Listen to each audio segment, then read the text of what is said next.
Welcome to Season 2 with the Market Mystics, where we discuss and redefine markets, wealth, and trading on Earth as it is in heaven. Join us on the journey while we consider new possibilities with special guests who might just challenge a few perspectives. Get ready to dive in deep with your hosts, Joshua and Kim. Hey, everybody. Welcome to Thursday with Market Mystics. We're coming off a really great interview with Rose on Monday. If you didn't check it out, you definitely should. I'd say she's one of our favorite people to talk to, but I haven't had anybody I didn't thoroughly enjoy. So it's probably not fair to call everybody my favorite. Yeah. I was just thinking that. I was like, I really enjoy Rose, and I have some of a personal relationship with her, and so I just enjoy her in general. But I was thinking about guests, and I was like, oh man, but I've really enjoyed all of them. They've all been great guests and great people to talk to, and but it was such a fun interview with Rose. For sure. We started, after we recorded with Rose the other day, we started a conversation that we did not get very far into. That's true. And so we decided we'd bring that to you today, and we would have the first time conversation while recording, which also doesn't happen all the time. We talk about how we have these conversations and we should have recorded. Yes, that happens more often than not. We're like, oh, we should have recorded that. And a little bit today, because we started talking about some eschatology, revelations type conversations. And we're like, oh man, should have been recording that. But that happens to Kim and I all the time. So with today's conversation, we have just I think I sort of pitched her this idea of hey, what about this? And we had a couple minute conversation, then it went somewhere else. And so Kim was nice enough to write it down on a notepad so that we could circle back to it today. So enjoy. It's not actually a pre-recorded portion of the episode. It's really not pre-recorded. That's just, it's how we talk in real life. It just you podcast long enough, you talk like that in real life. That's funny. We actually have had somebody before be like, how do you guys not talk over each other? The way that you flow and how you conversate is so remarkable. And we're like, we went through months of the beginning of the podcast where that's all we did was talk over each other. I was going to say, listen to the first 10 or 20 episodes. That's all you're going to hear is interrupting. And okay, so for today, the idea that I approached to Kim was, oftentimes I hear people, when they're talking about their belief system, make a comment of, well, this would seem offensive to this group of people, or I believe this, but oh man, that would be so offensive to this group of people. And Kim and I specifically, and I know both of us have said this on the podcast, this is what I currently believe in my faith, but man, would that be offensive to the church? We both said that we're both have apologized for our beliefs and for our current walk. And it was probably, I don't know, maybe a week ago that I was having a conversation with someone, and they were doing that pretty regularly. And I just felt God whisper to me, you don't need to apologize for what you believe. You're on a journey, they're on a journey. And I understand how sometimes it can be offensive to somebody else because of where they are in their journey. And you can choose to say it in a way that is more offensive. You can, but at least where Kim and I are, our heart isn't to offend anybody. Our heart is really just to explore what we believe, knowing that what we believe today is going to morph and change in some way tomorrow, and the next day, and the next day, and 2 years from now, it will have grown significantly. And so neither one of us have this heart of, like this altruistic, I'm right, you're wrong mindset. And so, yeah, it was just this thought of like, stop apologizing for where you are, stop apologizing for what you believe. In some regard, what that does is keep you tethered to that old belief system. Mm. If you're constantly measuring your new belief off of your old belief, then you're staying tethered to that old belief system. And just for your own personal growth, that's not beneficial. What it might speak to is some internal dissonance of like part of you is not fully in the new. And so maybe when you're saying, oh, this is offensive to the church, or this is offensive to this group or that group, maybe it's because in some places inside of you, it's offensive to you. Like, but I just think you got to let go of that. I think it's super valid. So a couple things I'm picking up from what you're saying is I think it's really powerful to just allow yourself permission to exist in the journey and in the Mhm. place in the journey that you currently are. Mhm. And unapologetically, like, why would we have to apologize? I think innately, I could be wrong.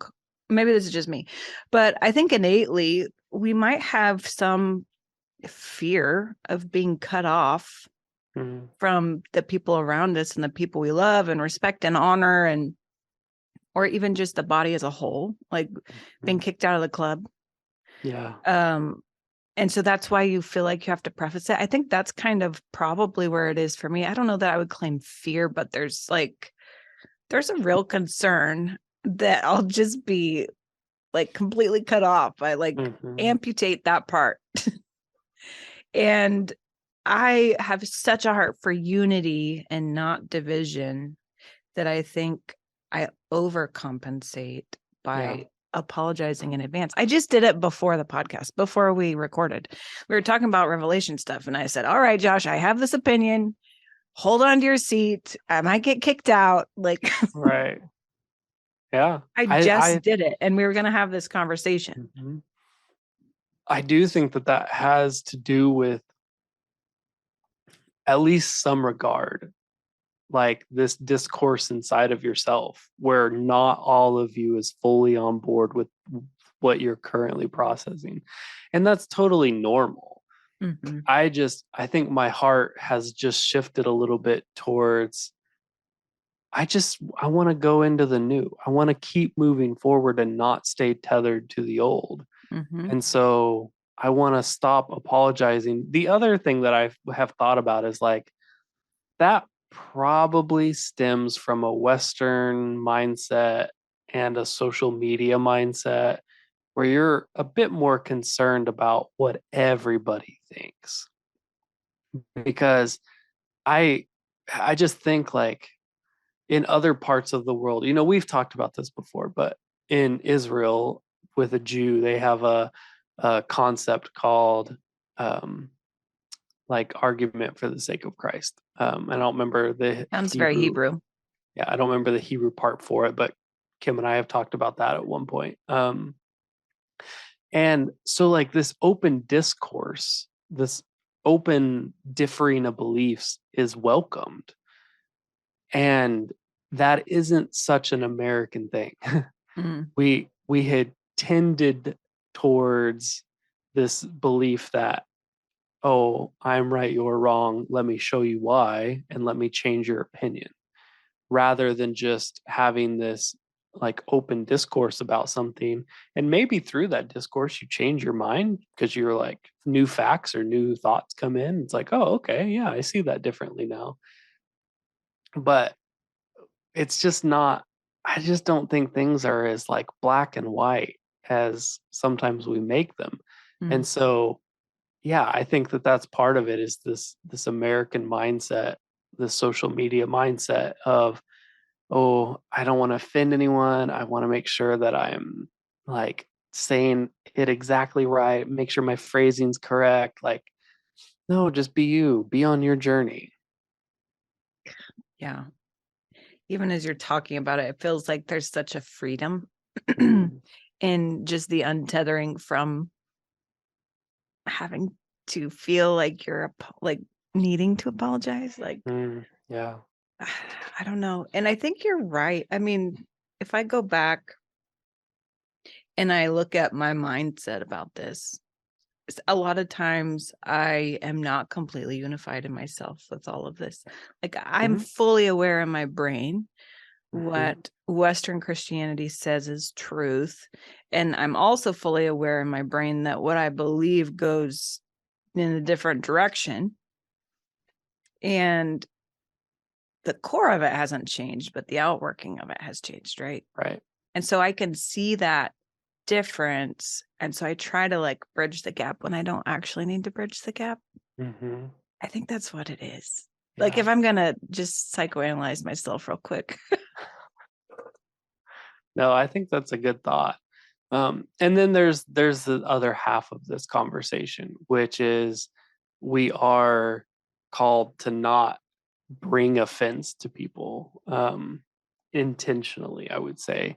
And I don't know if offense is the right word exactly, but to intentionally cause someone to struggle with something, to intentionally offend them. I think that is something we are called not to do.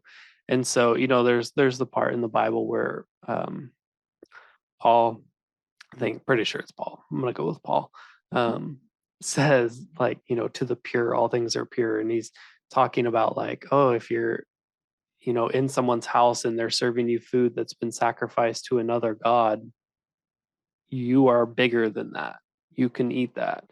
And but that's really offensive to some people. And in their culture you weren't allowed to eat pork, and in some regard he's saying, hey, if you're with people who are eating pork, like, you could do that. But if you're around people who don't walk in that same freedom, who haven't been delivered from that bondage, and you serve them pork, then you're just intentionally causing them to stumble. And I think that that's where it, like, I think that's kind of where it goes. Like, and I'm not going to quote this exactly correct, but there's a verse that talks about like, if you cause one of these little ones to stumble, it would be better for you to have a millstone tied around your neck and be thrown into the sea. And like, I would argue it's talking about like young people in their faith, and you intentionally pushing them like beyond where they are so that they fall. Yeah. For putting obstacles in front of a blind person so that they fall. And that to me is like, so that it plays into this conversation about not being apologetic of where I am, but I also shouldn't use where I am to intentionally push other people. I agree. I completely agree. And we've talked about this a long time ago. I don't know if we ever talked about it actually on the show, but personally, we've talked about this. It was, I don't know, maybe a year ago, we started going through this process of being unoffendable. Right. And there are so I'm not many there yet. I know I'm still working on it too. But it's a process, and I'm not going to apologize for being in that process. Right. But there is a freedom in this as well. Like, being solid enough in the relationship that you have, the journey you're on, to not take offense at people who are in different parts of their journey or going in a different direction, and kind of just cutting that off, like not even making it an option. I've talked to multiple people in the last few months who were of the faith and have turned away, and I'm not offended by it. Like, it's not mine to be offended by, but I do want to have the conversation, and I want to hear about their journey and what caused that to happen. Like, there's a process. They're on a journey as well. And very easily, as a quote unquote Christian, or maybe I think we just made up this word the other day, maybe a Yeshuan. We did talk about right? It would be very easy to be offended by it. Except that, I mean, I don't know. Have you ever in your relationship with the Father experienced him being offended? I've seen him mad. Yeah, I think my answer is similar, like, but offended, no. Not Because offended. yeah, offended is really an internal personal thing. Right. And it is, I've talked about, I don't know, it was not on the podcast, but I was engaging one time and with the Father, and he showed me kind of like offense, defense, any of those fence words, like actually build a fence. So they serve to separate people. So if I get offended by you, Josh, I put up some sort of barrier between the two of us going, you're this and I'm that, and we're not the same. And I'm going to stay over here because that was not okay. Right. Which is not the same as a healthy boundary, but it is like causing intentional division. Right. And when you get defensive, same thing. It is a state of mind, and whether you like it or not, and whether you're getting offended and defensive right now because I'm saying this, go check it, because somehow there's separation and division that's being built when you allow that to kind of seep into you. It's okay to disagree, but does division need to come from a disagreement? You know what I mean?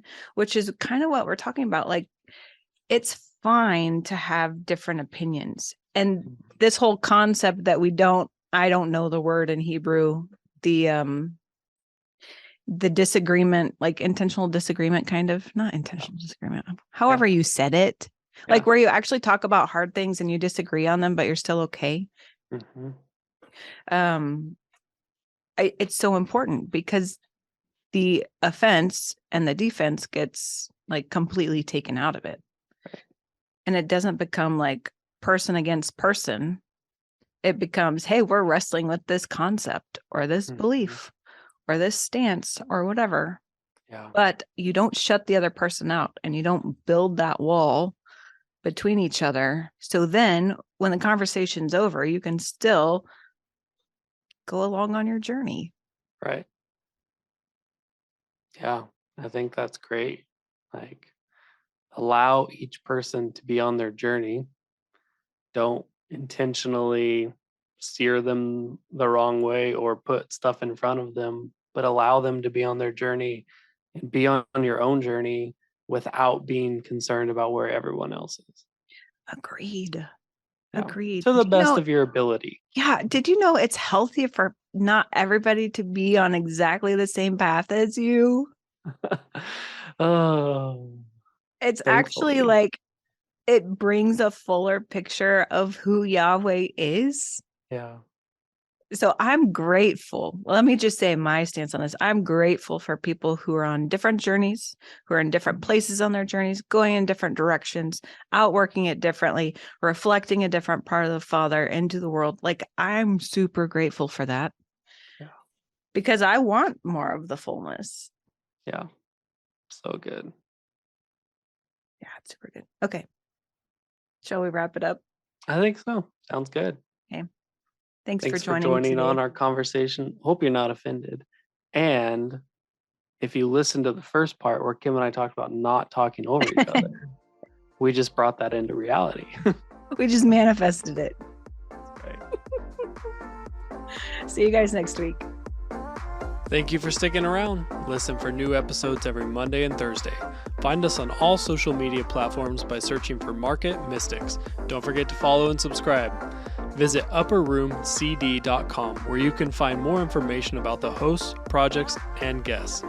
Go deeper by booking a coaching appointment focused on redefining identity and wealth in your life. See you next time.